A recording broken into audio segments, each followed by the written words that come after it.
Hey, what's up? This is Shaheel. And I've always been the kind of person that likes to see the setup that other people use on their phones and their computers. And so, the primary reason of making this video is because this is the kind of content that I'd want to watch on YouTube. For me, it's always fun watching those setup tours and what's on my phone type of videos. So, this is what's on my tech 2023.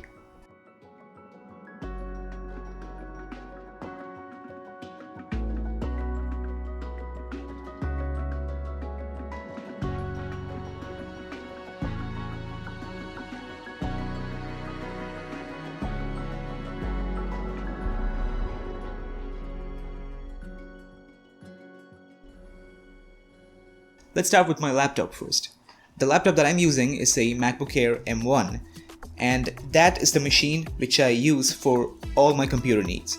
And if you're interested, I've already made a dedicated review video on the MacBook Air M1. That's up on the channel, I'll link it in the description below. Definitely go watch that. So there are mainly two types of applications that I use on my Mac. The first are the daily applications for everyday computing needs, nothing special. But the second type are the pro apps. The apps that I use to create the videos that you see on this channel and then some. Let's first talk about the daily apps. The apps that I use every single day are Safari, Spotify, TikTok, WhatsApp, and Notion. And out of that five, three of them is really common. Safari is a web browser that I primarily use on my Mac. I used to be a Google Chrome person, but then I switched to Safari when I got a Mac. I still use Chrome on my phone, but not on my Mac. And then Spotify is my music streaming app of choice. Every once in a while I go to YouTube Music for those tracks which are not available on Spotify, but then again that rarely happens. It's almost exclusively Spotify. And WhatsApp, of course, is for staying updated with the messages. I don't have to grab my phone while I'm on my laptop. It's purely a convenience thing. It's really sweet. But then the next two apps might be a bit uncommon. Let's start with TikTok. So this is a to-do list app, but a bit more than that. Aside from the normal to-do list features, it's also got a habit tracker, a Pomodoro timer, and a lot of other features. So that's pretty useful, and all of this is cloud synced, which you'll see in a while. And finally, there is Notion, and Notion is where all my task management happens, if that's the thing.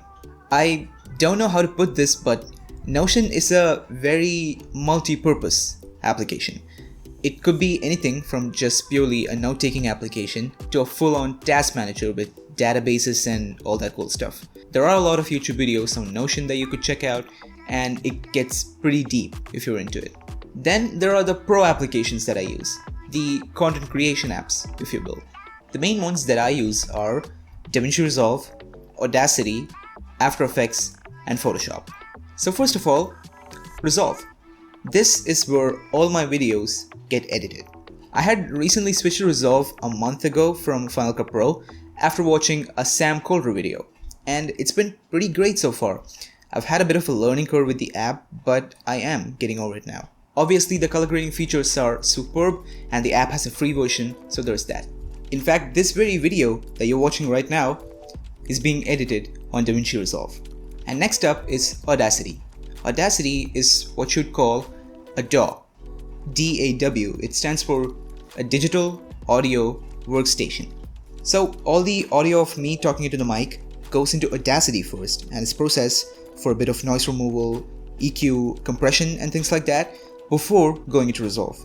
Yeah, I am aware about Fairlight, which is a DAW built into DaVinci Resolve, but for me this is just more about convenience. I've been using this application for a long time and this works, so yeah.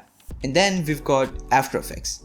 And After Effects is a composite slash animation slash visual effects slash motion graphics software by Adobe.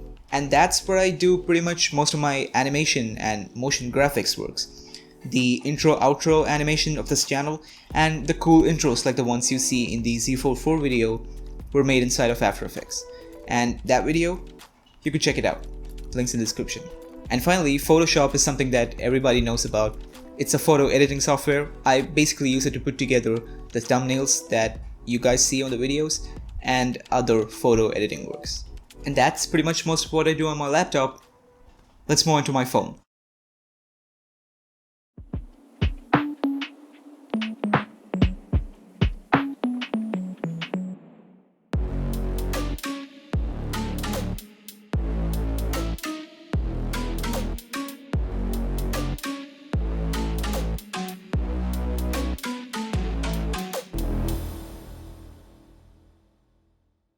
Okay, let's move on to my phone. Let's start from the home screen. It's a pretty simple one-page setup. I don't see a use for multiple pages, and so I keep it really simple. Just one page, everything inside that. Alright, so let's start from the bottom left corner. We've got a phone dialer app. We've got Instagram, Google Chrome, because when you gotta open multiple tabs, that's my app of choice, Google Chrome. We have got YouTube app, because yeah, and we've also got a camera app. Alright, so now for the apps on the home screen, we've got Google Keep Notes, because that's where I keep all the quick notes that I have. Spotify for listening to music. We've got Gmail, WhatsApp, because everybody here in India uses WhatsApp, so I also use WhatsApp. Snapchat, calculator app, because I found that every once in a while there's gonna be a situation where you gotta quickly calculate something, and in those cases the calculator app comes in really handy. Remember TickTick from earlier? So yeah, TickTick is cloud sync, just like I mentioned. So every task that you have on your laptop, it's everything is cloud synced, and so that you can access it on your phone. That's really convenient. The gallery app, because I usually find myself looking at the photos that I took a while ago, so it's really easy to just scroll through the camera folder. Notion, which I also mentioned earlier, is also cloud synced. So yeah, I can access that on my phone. Again, convenience. YouTube Studio, because every YouTube creator checks their analytics, so I keep YouTube Studio on my home screen. And for the widgets on my home screen, we've got a simple Google search widget, and then we've got a weather widget. Now, see, to be really honest, I'm not the kind of person that checks weather before going out, but I just have it here because it looks cool and it kind of fills the home screen.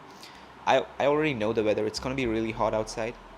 Yeah, I don't have to check the weather to know that. So yeah, that's the home screen setup, and everything that you saw here is my most used apps. So everything that I use most often, I keep them on my home screen. And that's why I have just one page, because that's all I do. These apps, those are basically what I do on my phone. And while we're at it, let's also take a look at some of the more interesting apps that are on my phone. There are folders on the top, and the first folder is for streaming apps. So Hotstar, JioCinema, I downloaded that for the World Cup. Haven't gotten around to deleting it. Just let it be there. Netflix and Prime Video.